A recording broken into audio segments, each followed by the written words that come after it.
आता लाडकी बहिणींसाठी एक सूचना आहे आणि मी पाठीमागच्या व्हिडिओमध्ये पण सुद्धा हे सांगितलेलं आहे, की लाडकी बहिणींसाठी मी 100% प्रयत्न आपला करत राहणार आहे आणि करत पण आलेलो आहे अजूनपर्यंत. तरी सुद्धा भरपूर अशा लाडकी बहिणींचे जे एक-एक कमेंट येतात, की के-वाय-सीसाठी. के-वाय-सी नवीन चालू करायला तुम्ही सांगा. आमची विनंती आहे, के-वाय-सी नवीन चालू करायला सांगा. की मी पाठीमागच्या व्हिडिओमध्ये पण सांगितलं होतं, की विनंती अर्ज म्हणून कमेंट करा.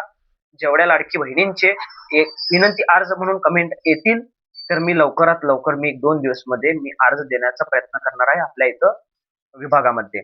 तर आता त्यामध्ये एक लाडकी बहिणीचं एक कमेंट हे पण होतं, की असलं कोणताही अर्ज तिथे उपलब्ध नाहीये विभागामध्ये. तर हे सत्य आहे. विभागामध्ये अर्ज उपलब्ध नाहीये आणि तिथे अर्ज कोणताही उपलब्ध नसतो.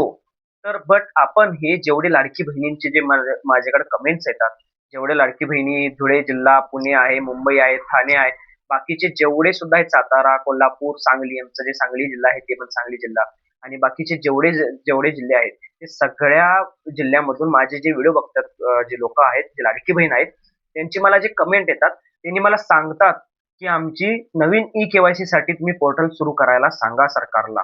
तर त्या बाबतीत मी एक अर्ज देणार असा आहे, की त्या सगळ्या लाडकी बहिणींचे जेवढे लोकांचे कमेंट येत आहेत, एवढे सगळ्या लाडकी बहिणी विनंती करत आहेत सरकारकडे, की तुम्ही आमच्यासाठी एक नवीन ई-के-वाय-सी साठी तुम्ही पोर्टल सुरू करावा. कारण की आपण जर बघितलं तर सरकार जे हे बघतो ना, सरकार कधी पोर्टल सुरू करतो, ज्यावेळी भरपूर असे लोकांचे जे हे काय म्हणतात ते घोषणा होते त्यांच्याकडनं अनशन होतो.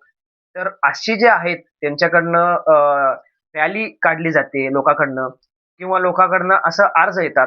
तर ते अर्जावर, ते रॅलीवर, ते अनशनवर हे जे बघून आहे त्यावेळी सरकार आपल्याला एक संधी देण्याचा निर्णय घेतोय. तर त्यासाठी आपण भरपूर असे जे लाडकी बहीण आहेत, की ज्यांची ई-के-वाय-सी अगोदर झाली होती, तरी सुद्धा त्यांना पैसे येत नाहीत. त्यांचं बँक लिंक